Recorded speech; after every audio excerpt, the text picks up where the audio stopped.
Tebasan yang begitu mematikan dilancarkan oleh salah satu musuh yang menyerang Sedri dari belakang. Dengan refleks di atas rata-rata, Sedri pun mampu menghindari serangan mematikan tersebut. Lalu dengan kepalan tangannya sudah diselimuti oleh energi mana miliknya, Sedri pun menghantam tulang rusuk dari musuh hingga tumbang di sana. Dengan sangat riang, Sedri pun merasa sangat senang karena dia dapat menghabisi musuh-musuh yang berusaha membunuhnya. Sedri di sini seperti melihat Arthur sedang berbicara kepadanya, namun dia tak bisa mendengar perkataan Arthur dikarenakan kebisingan yang terjadi di tengah medan perang. Lalu dalam sekejap terlihat cahaya bersinar mendekati Sedri kala itu. Cahaya layaknya peluru tersebut dengan cepat menghujam dan menembus dada Sedri hingga berlubang di sana. Melihat teman masa kecilnya terluka begitu parah, Jonah pun berlari menghampiri Sedri dan mengabaikan peperangan yang kali ini sedang terjadi di sana. Dengan keadaan syok serta tak membawa senjata, tentu membuat Jonah menjadi sebuah sasaran yang begitu empuk untuk para musuh.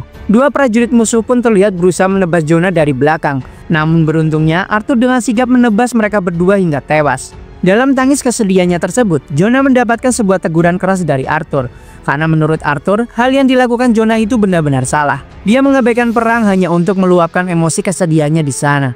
Namun Jonah yang terguncang mentalnya terlihat tak menggubris perkataan Arthur sedikit pun. Serangan jarak jauh dari anak panah semakin banyak berdatangan. Arthur hanya bisa menangkis serangan-serangan beresiko tersebut dengan pedang balatsnya. Merasa jika Jonah sudah sangat tak berguna di medan perang saat ini, mau tak mau Arthur pun harus meninggalkan seorang beban sepertinya daripada dia masuk ke dalam situasi berbahaya ke depannya. Tapi di saat Arthur akan beranjak pergi meninggalkan Jonah dan Sedri di sana, memori-memori kebersamaan singkat mereka sebelumnya pun teringat jelas di kepala Arthur. Dengan berat hati meski sangat merepotkan, Arthur berniat memindahkan mereka berdua ke garis belakang.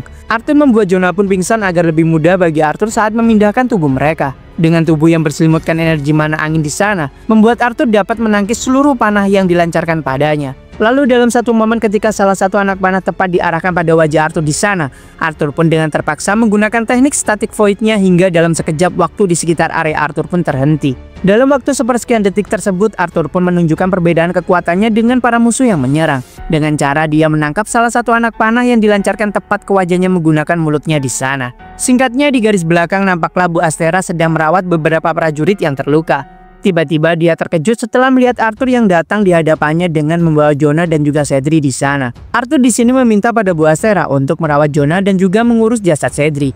Ketika Arthur akan beranjak pergi, terlihatlah Jonah yang berusaha menghentikan langkah Arthur dan bertanya, mengapa Arthur tak membantu Sedri sedari awal, seperti Arthur yang menyelamatkan nyawanya seperti sekarang.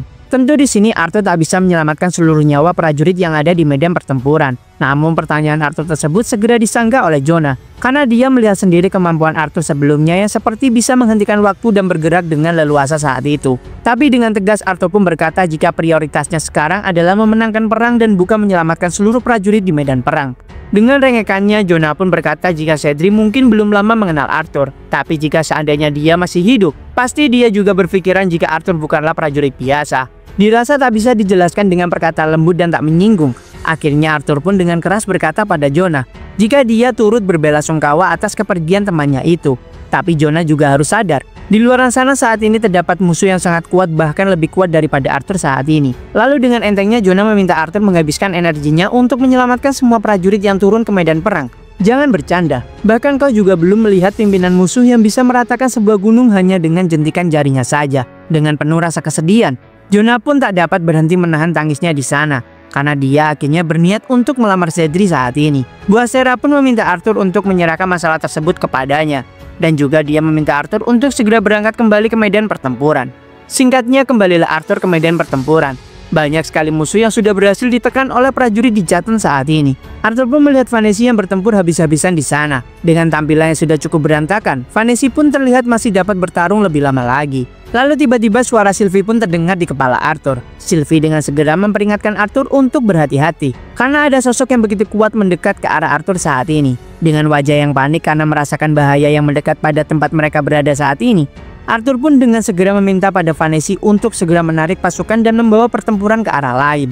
Tentu awalnya Vanessa tak setuju, karena Arthur sudah banyak menghabisi para augmented dan conjurer jarak jauh musuh yang ada. Lalu apa yang membuat Arthur risau hingga harus menarik mundur seluruh pasukan yang ada? Arthur pun berkata pada Vanessa, jika ada sosok yang begitu kuat menuju ke arah mereka saat ini, dia kemungkinan sekuat Arthur atau bahkan bisa jadi lebih kuat daripada dirinya. Maka dari itu, Arthur berpesan pada Vanessa untuk segera menarik pertempuran ini menjauh dari tempat tersebut. Vanessa terkejut karena dia mengetahui maksud Arthur yang sebenarnya saat ini. Dia kembali lagi berniat untuk melawan musuh yang kuat itu sendirian saja. Arthur menjelaskan pada Vanessa jika memang itulah tujuan Arthur berjaga di tempat ini. Dia ditugaskan untuk menghindari kematian yang memang tak diperlukan. Karena yakin terhadap keputusan Arthur tersebut, maka Vanessa pun menuruti perintah Arthur untuk menarik seluruh pasukan yang ada. Vanessa di sini meminta Arthur untuk kembali dalam keadaan hidup-hidup. Jika tidak, Vanessa akan masuk ke dalam neraka hanya untuk membawa Arthur kembali. Arthur pun berjanji pada Vanessa, dan dengan segera Vanessa pun memerintahkan seluruh pasukannya untuk mundur sekarang juga. Seluruh pasukan awalnya meragukan keputusan sang kapten yang malah menarik mundur pasukan dikala mereka sedang dalam posisi diuntungkan. Bahkan Kapten Aude di sini terlihat tak senang mengetahui keputusan Kapten Vanessa di sana. Di sisi lain, Arthur merasa jika pasti tak masalah menyerahkan pasukan Alakria pada pasukan Dijatan, karena mereka bukanlah suatu masalah yang besar bagi pasukan Dijatan. Dia percaya divisi yang dipimpin Vanessa dan juga Aude dapat mengatasi musuh dengan benar. Yang jadi masalah di sini adalah sosok yang akan datang ke wilayah tersebut. Dengan sangat cepat, Arthur pun memasuki hutan dan memperpendek jarak dengan musuh yang dimaksud oleh Sylvie sebelumnya. Arthur menanyakan posisi musuh yang dimaksud oleh Sylvie, dan Sylvie menyampaikan jika kemungkinan musuh berada tak jauh jaraknya dari Arthur saat ini. Tiba-tiba terdengarlah suara yang mengerikan hingga membuat Arthur merinding di sana. "Halo anak manis, apakah kau saat ini sedang tersesat? Atau malah kau saat ini sedang mencariku?" Arthur seketika berubah ke mode siap bertempur dengan bertransformasi ke bentuk asimilasinya. Di sini Arthur dapat melihat jejak mana yang berpindah-pindah dari musuh. Namun karena terlalu cepat, membuat Arthur pun cukup kesulitan untuk menentukan posisi dari musuhnya tersebut. Lalu di saat Arthur masih kesulitan menemukan posisi dari sang musuh, tiba-tiba saja dari balik punggungnya musuh tersebut sudah merangkul kepala Arthur di sana. "Kau sungguh pria yang tampan, wahai anak muda. Apakah pelukanku terasa hangat, wahai anak tampan?" Merasa jika musuhnya begitu berbahaya, Arthur pun dengan segera mengeluarkan kemampuan sihir esnya di sana.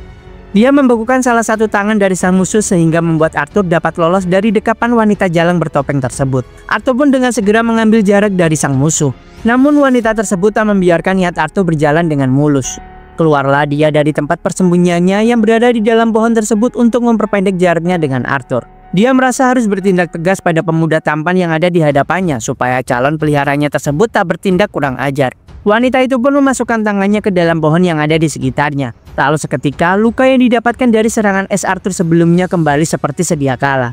Sepertinya wanita ini memiliki kemampuan untuk menyerang dengan racun yang begitu mematikan. Sekaligus dia dapat menyembuhkan luka dengan racunnya tersebut. Dengan sangat percaya diri, wanita ini menawarkan sebuah kesepakatan pada Arthur di sana. Jika apakah Arthur mau untuk menjadi peliharaannya di sana.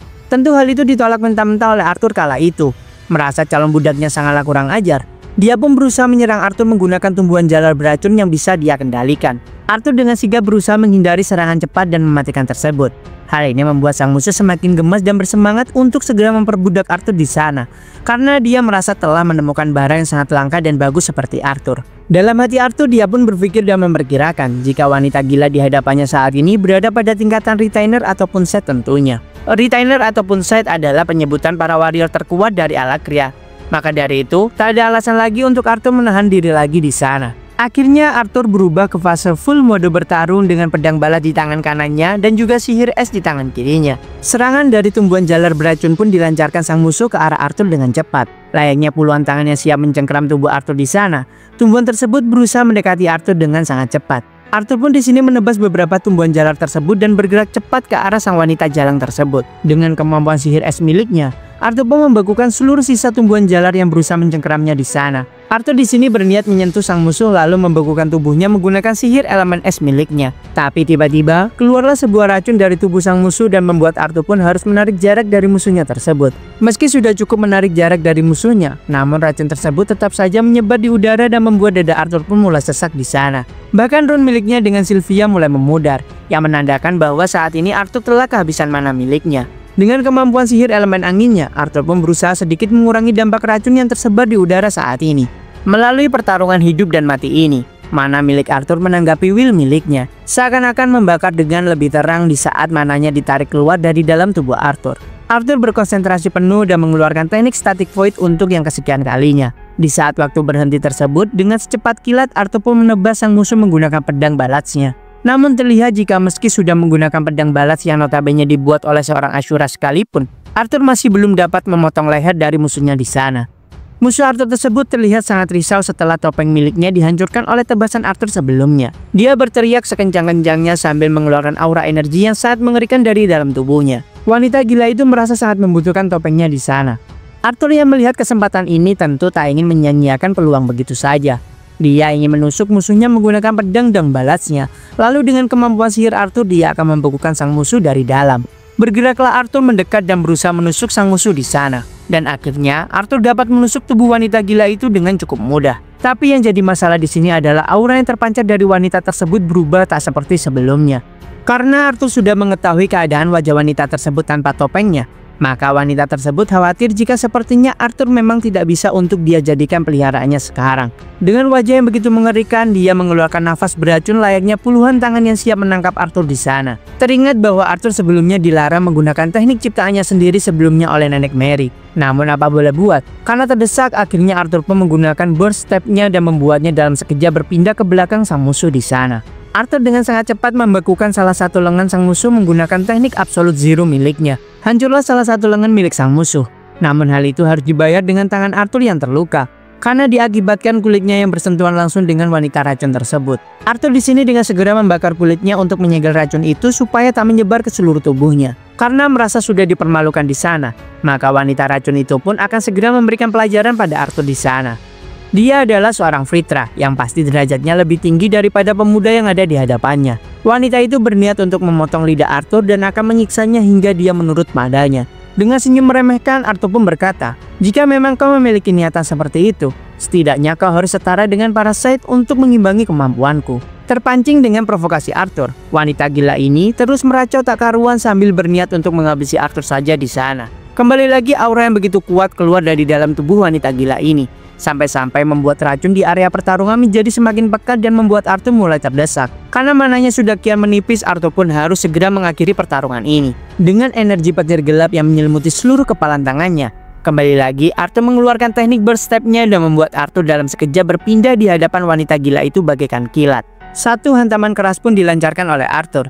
Namun target Arthur bukanlah wajah wanita itu, melainkan pedangnya yang masih tertancap dalam di tubuh wanita gila tersebut. Dengan energi petir gelap yang dikeluarkan oleh Arthur sebelumnya, dia memanggang tubuh musuhnya di sana menggunakan petir gelap tersebut. Arthur berharap dengan serangan tersebut dia dapat membunuh musuhnya di sana, namun ternyata harapannya pun tak sesuai kenyataan. Wanita racun gila itu masih hidup meski sudah terkena serangan telak seperti itu. Dia pun membanting Arthur cukup jauh ke belakang. Di saat Arthur ingin menggunakan teknik terlarangnya kembali di sana, tiba-tiba Sylvie pun berkata pada Arthur untuk melempar wanita gila itu ke atas langit. Mengetahui jika patennya memiliki sebuah rencana, dengan sigap Arthur pun mengeluarkan sihir elemen anginnya dan membuat sebuah topan untuk mengangkat tubuh sang musuh di sana. Terlemparlah wanita itu ke atas langit, dan dengan cepat Sylvie pun mencengkeramnya menggunakan cakar-cakar tajamnya. Lalu Arthur dengan sisa-sisa tenaganya membuat sebuah tombak es di atas tanah.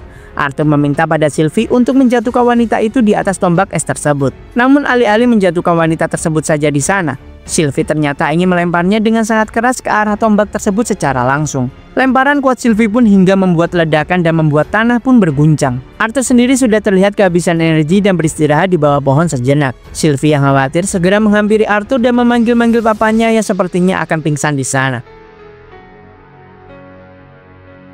Di kesunyian hutan belantara yang dimasuki oleh Arthur sebelumnya, terlihat Kapten Audir dan juga para anak buahnya sedang mencari keberadaan Arthur di sana. Dia memerintahkan salah satu anak buahnya yang bernama Ulrich untuk memimpin 4 anggota lainnya berpencar dan mencari jejak Arthur. Dengan terus mengeluh, Audir terus meragukan jika hal yang dilakukannya saat ini merupakan sebuah tindakan yang sia-sia saja. Dia berpikir jika seharusnya mereka saat ini mempersiapkan rencana dan tindakan berikutnya untuk melawan para Alakria nanti, bukannya malah mencari seorang anak yang hilang di tengah perang seperti ini.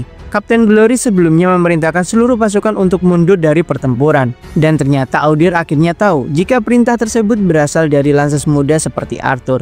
Memang para manusia memiliki kegigihan bertarung saat melawan para elf seperti mereka dahulu, tapi sayangnya nyala api dalam diri mereka sudah mulai lenyap saat mereka bekerja sama seperti ini.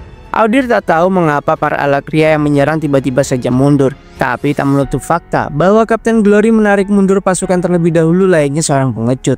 Bagi Audir, tak ada yang bisa membenarkan tindakan yang bocah lanses itu lakukan ketika dia terang-terangan meninggalkan posnya saat bertempur.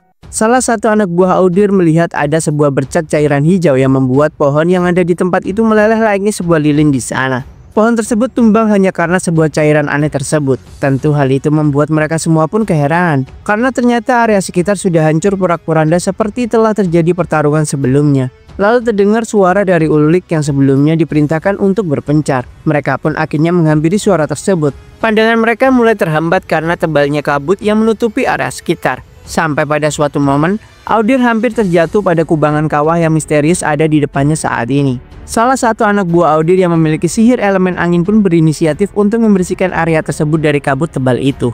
Meski kabut itu tak sepenuhnya hilang, namun jarak pandang mereka saat ini cukup luas jika dibandingkan dengan sebelumnya. Terlihat sebuah tombak es sudah menancap pada tubuh sosok wanita yang lebih mirip dengan seekor monster tersebut di tengah kawah tersebut. Tentu Audir penasaran dengan siapakah sosok monster yang tewas tersebut. Lalu dari arah lain, terlihat Ulrich yang terluka cukup parah setelah dirinya tak sengaja menginjak cairan hijau beracun di sana. Audir melihat ke arah Arthur yang sedang bersandar dengan penuh luka di tubuhnya di bawah pohon bersama naga miliknya. Tentu jika Ulrich yang baru saja datang sampai bisa terluka sebegitu parah, bocah tenik itu pasti sudah mati saat ini tentunya. Hal itulah yang terfikirkan oleh Audir kala itu. Audir berniat untuk mengambil mayat dari seekor monster yang bahkan bisa menghabisi seorang lancer seperti Arthur. Dia membayangkan akan sebesar apa imbalan yang akan diterimanya nanti.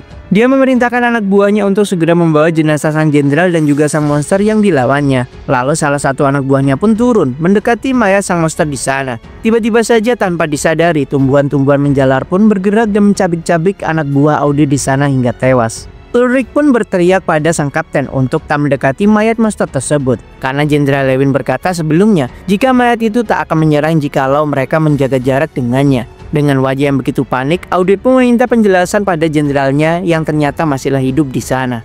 Dia bertanya pada Arthur jika apakah monster tersebut masihlah hidup atau tidak. Dengan lirih, Arthur pun berkata jika monster tersebut sudah mati. Lalu dengan wajah yang curiga, Audir pun bertanya pada sang jenderal jika apakah dirinya ada sangkut pautnya dengan hal ini. Arthur hanya berkata jika untuk kematian retainer yang tertancap tombak es miliknya itu jawabannya iya. Namun untuk kematian prajuritmu jawabannya adalah tidak. Arthur pun menjelaskan jika yang baru saja terjadi adalah monster tersebut memiliki divine magic dan aktif secara otomatis meski dia sudah mati di sana. Audir pun merasa diremehkan oleh bocah seperti Arthur. Dia berusaha memprovokasi Arthur dengan menanyakan mengapa Arthur tak memperingatkan mereka semua. Tapi dengan sangat santai, tentu Arthur hanya menjawab jika tak perlu baginya untuk memasang sebuah tanda peringatan pada orang-orang yang seharusnya memiliki otak untuk berpikir sendiri. Merasa sang jenderal sudah keterlaluan dan melanggar beberapa kode etik di sana, Audir pun meminta sang jenderal untuk ikut dengannya dan menjelaskan hal ini pada para dewan yang ada. Arthur memang berniat untuk menemui para dewan nanti, tapi untuk saat ini dia masih ada urusan yang lebih penting untuk diselesaikan. Audir yang merasa sangat geram pun turun ke kawah berbahaya itu untuk segera menjemput Jenderal Lewin sekarang juga. Dia merasa jika informasi ini harus segera dilaporkan pada para dewan. Maka dari itu tak ada waktu untuk menundanya lebih lama lagi. Serangan-serangan dari akar merambat sang monster pun aktif dan berusaha menghabisi Audir kala itu. Tapi berkat kemampuan Audir, setidaknya dia bisa menahan serangan-serangan tersebut di sana. Dengan nada yang begitu angkuh, Audir pun mengancam seorang Lances untuk mematuhi aturan yang ada. Dia sendiri yang akan membawa Arthur ke hadapan para dewan sekarang juga. Tapi tiba-tiba dengan nada yang begitu dingin, Sylvie pun memperingatkan Audir yang dirasa sudah sangat keterlaluan. Jika kau berani melangkah maju satu jengkal saja, maka bisa kupastikan kau akan kehilangan kepalamu. Seluruh orang yang ada merasa terkejut setelah mendengar suara yang begitu berwibawa dari Sylvie saat itu. Arthur pun berdiri dari duduknya dan turun ke kawah itu mendekati mayat dari retainer tersebut. Tanpa berbicara sepatah kata pun, Arthur melewati Audir dengan sangat dingin di sana. Tumbuhan yang sebelumnya bergerak otomatis menyerang seluruh orang yang mendekat. Bisa dengan mudah Arthur bekukan kala itu menggunakan sihir elemen es miliknya. Perlahan-lahan Arthur menaiki tangga yang sudah dia buat dengan sihir es miliknya dan mendekati mayat dari sang monster. Dengan sangat tegas, Arthur memerintahkan Audir untuk memanggil Kapten Glory atau siapapun yang sanggup untuk membawa mayat ini ke hadapan para dewan dengan segera. Dia ingin menyelesaikan urusan lain terlebih dahulu dan hal itu lebih penting daripada dirinya menemui para dewan saat ini. Melihat jenderalnya yang memang memiliki kekuatan yang berada di luar nalar, seketika membuat Audir pun sadar jika dia tak berada di tingkatan yang sama. Dengan cepat Audir pun memberikan hormat patuh pada sang jenderal di sana. Gray dan juga Nico akhirnya berhasil lulus tes ujian di sana. Gray sangat tak menyangka bahwa mereka bisa lulus bersama saat ini. Hal itu dibenarkan oleh Nico karena dia sangka awalnya yang akan lulus hanya dirinya dan juga Cecilia saja. Terlihat Cecilia yang sepertinya juga terharu dan menangis di sana. Namun karena tak ingin diketahui oleh siapapun, Cecilia pun beralasan jika dia hanya kelilipan saja. Tiba-tiba Bu Kepala Panti pun keluar dan memberikan selamat pada mereka bertiga. Bercandalah mereka semua merayakan kelulusan tersebut bersama-sama. Lalu sampai pada suatu titik, Gray pun bertanya pada sang Bu Kepala Panti, jika apakah memang tak masalah bagi mereka meninggalkan panti asuhan untuk melanjutkan pendidikan mereka ke tingkat selanjutnya. Karena sebenarnya Gray bisa saja tetap tinggal dan membantu Bu Panti untuk mengurus panti asuhan di sana. Toh dia juga tak sepandai Nico dan Cecilia. Maka dari itu, Gray bisa menemani Bu Panti yang sudah semakin menua di panti ini. Dengan tegas Bu Panti pun berkata jika apapun yang terjadi, mereka harus masuk ke akademi selanjutnya. Dia beralasan jika sudah bertahun-tahun mengurusi bocah bandel pembuat onar seperti Nico dan juga Gray selama ini. Dan saat tugas itu sudah selesai, malah Gray berkata akan tetap tinggal. Jangan bercanda seperti itu, Gray. Tentu aku tak akan menyanyiakan momen kebebasanku ini, ungkap Bu Kepala Panti sambil bercanda di sana. Mendengar candaan mereka, tiba-tiba Cecilia yang selalu dingin pun tertawa kecil di sana. Melihat kemanisan Cecilia saat tersenyum sempat membuat wajah Gray pun tersipu malu dan memerah di sana. Hal yang sama pun sepertinya dirasakan juga oleh Cecilia. Untuk merayakan hal ini, akhirnya Bu Panti pun berinisiatif untuk membuatkan mereka kue di sana. Hal itu tentu membuat mereka pun kegirangan. Lalu Cecilia pun meminta izin untuk membantu proses pembuatannya. Gray awalnya mengkhawatirkan keadaan Cecilia, namun Nico pun menenangkan Gray saat itu, karena dia percaya jika Cecilia akan baik-baik saja saat ini. Hal itu karena Cecilia sudah mulai bisa mengendalikan kemampuan Ki miliknya. Lalu Gray juga khawatir dengan keadaan keuangan panti saat ini. Pasti Bu Wilbeck saat ini sangat kesulitan untuk memasukkan mereka semua ke akademi. Maka dari itu Gray memiliki niatan untuk masuk ke institusi militer saja, agar dirinya bisa lebih mahir saat menggunakan energi Ki. Sekaligus hal itu akan membuat panti tak akan terbebani perihal biaya. Karena jika memang Gray memenuhi syarat, biaya pendidikannya bisa saja digratiskan. Hal itu seketika membuat Nico pun terkejut, karena institusi militer bukanlah akademi yang memberikan pendidikan yang sebenarnya. Mereka hanya menghasilkan tentara tak berotak dan mencari kandidat untuk menjadi para raja saja. Intinya Nico tak setuju dengan niatan Gray di sana. Jika memang Gray ingin membalas kebaikan Bu Kepala adalah dengan cara menjadi lebih pintar. Tentu dengan bakat yang dimiliki Gray, dia pasti akan bisa melakukan banyak hal ketika memiliki pendidikan yang baik. Gray dengan sangat santai berkata jika sepertinya Nico hanya tak mau saja jika sampai ditinggalkan oleh Gray di sana. Pada intinya persahabatan mereka berdua pun terlihat semakin erat sekarang. Kembali ke masa kini, terlihat Sylvie dan juga Arthur terbang ke suatu tempat yang berada di sekitar perbatasan. Arthur pun bangkit dari istirahatnya dan bersiap untuk melakukan suatu hal saat ini. Sylvie sempat mengomeli Arthur yang bertindak terlalu ceroboh saat pertarungan sebelumnya berlangsung. Beruntung kaki Arthur masih bisa digunakan saat ini, karena menggunakan Aidar itu sangat menguras mana. Ditambah lagi pengetahuan Sylvie tak sebanding dengan neneknya. Maka dari itu dia tak bisa membantu Arthur seperti neneknya dahulu yang sempat menyembuhkan luka Arthur sebelumnya. Menurut Arthur, Sylvie tak perlu lagi merasa bersalah. Karena bagi Arthur, dengan istirahat tambahan saja, tubuh asimilasinya akan menyembuhkan diri sendiri dengan mandiri. Dia percaya jika dirinya pasti akan baik-baik saja. Sylvie pun di sini menanyakan jika apakah ini benar-benar waktu yang tepat untuk melakukan hal ini. Karena dengan kondisi mereka saat ini, tentu akan sangat sulit melakukan tugas ini nanti. Menurut Arthur, inilah waktu yang tepat untuk membuktikan kecurigaan Arthur selama ini. Memang benar Arthur ingin segera mencari tahu atas kecurigaannya selama ini. Tapi masalahnya sekarang adalah dia harus memulai dari mana. Setelah berkeliling cukup lama, akhirnya Arthur pun menemukan apa yang dia cari saat ini. Setelah Sylvie memeriksa dengan seksama, akhirnya muncullah sebuah segel yang harus dia buka dengan kunci mana beratribut bumi. Arthur dan Sylvie sempat kesulitan untuk membuka segel tersebut, karena segel tersebut seakan-akan menelan seluruh tangan Arthur di sana dan membuat mananya semakin terkuras habis. Namun setelah mencoba beberapa kali, Arthur pun akhirnya terfikirkan suatu hal, karena dirinya tak asing dengan pola yang terukir pada segel itu. Dia pun mencoba membuka segel tersebut menggunakan kemampuan Rimheld miliknya. Akhirnya segel itu pun bereaksi dan terbuka. Terlihat suatu jalan lorong rahasia yang akan menuju ke suatu tempat. Arthur meminta Sylvie untuk naik ke bahunya, karena Arthur sendiri ingin menggunakan Mirage Walk mulai dari sini supaya tak terdeteksi.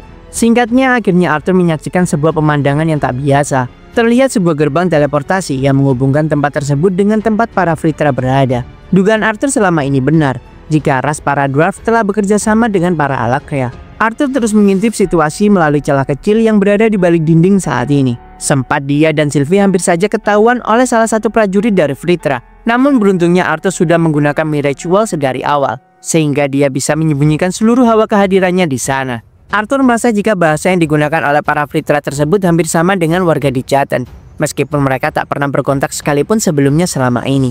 Sylvie berkata pada Arthur, jika menurut kakeknya berapa abad yang lalu saat Fritra masih menjadi bagian dari Great Egg, kaum Asura mengirimkan perwakilannya secara diam-diam untuk memajukan peradaban Alakria dan juga Dijaten.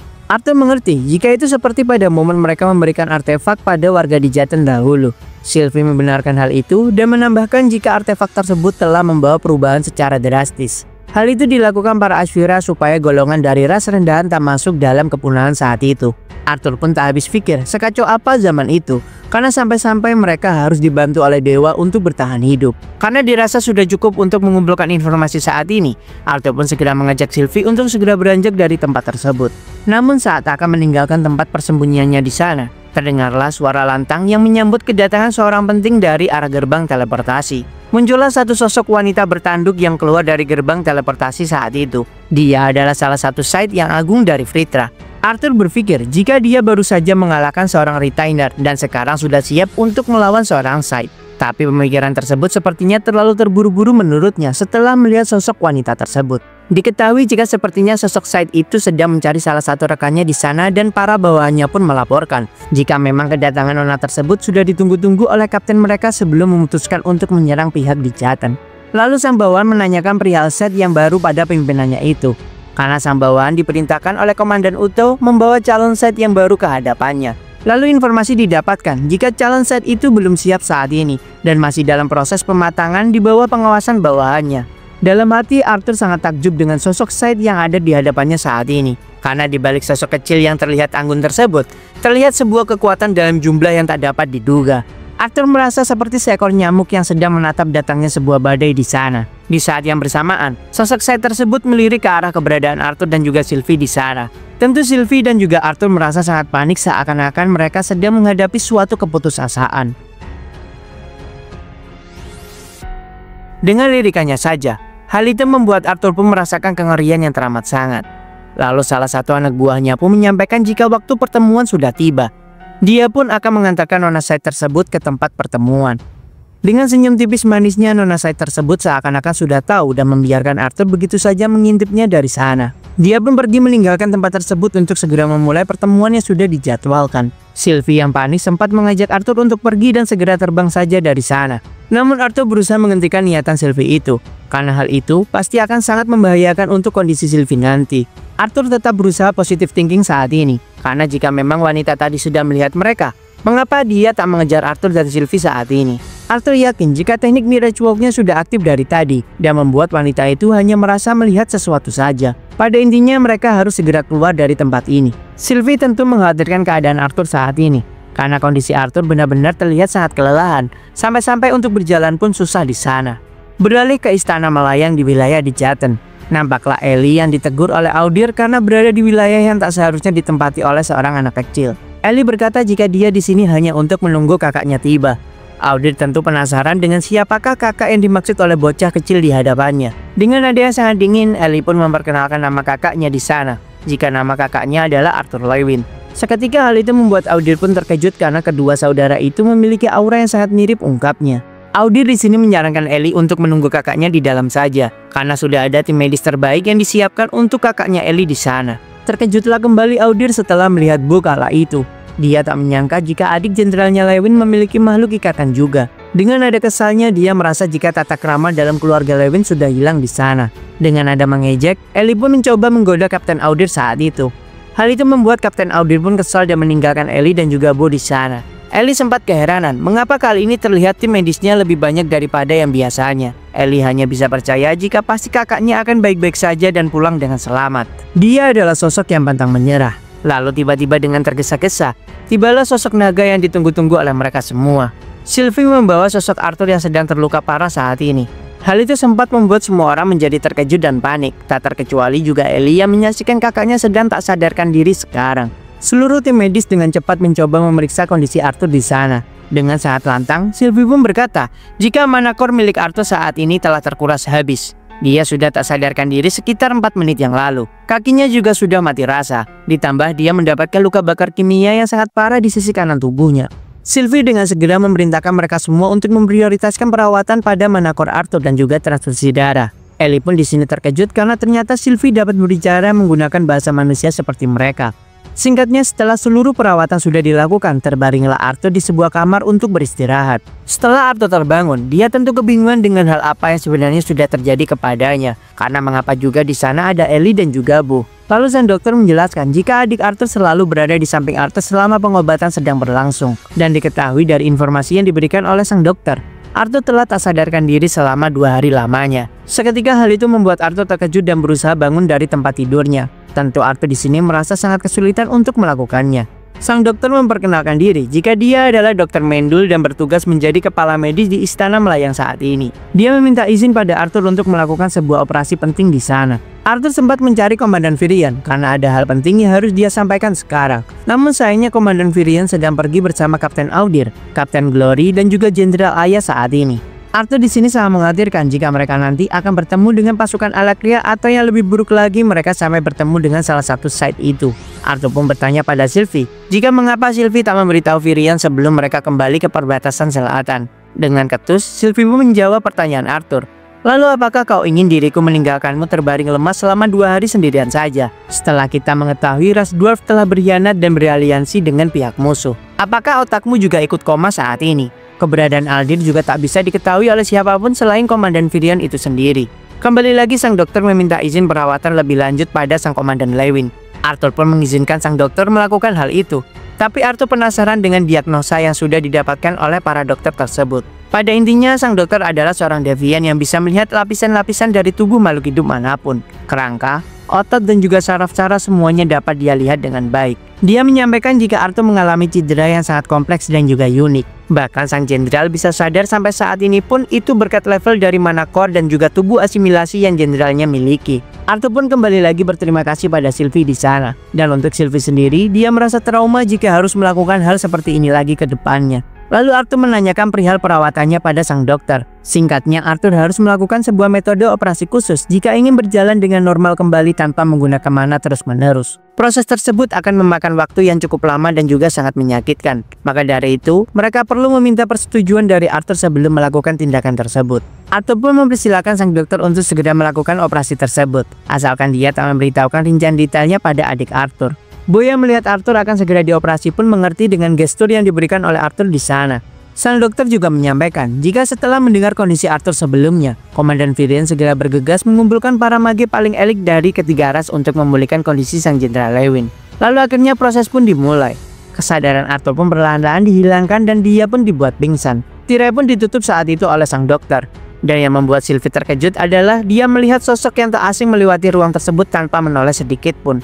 Akhirnya operasi pun dimulai.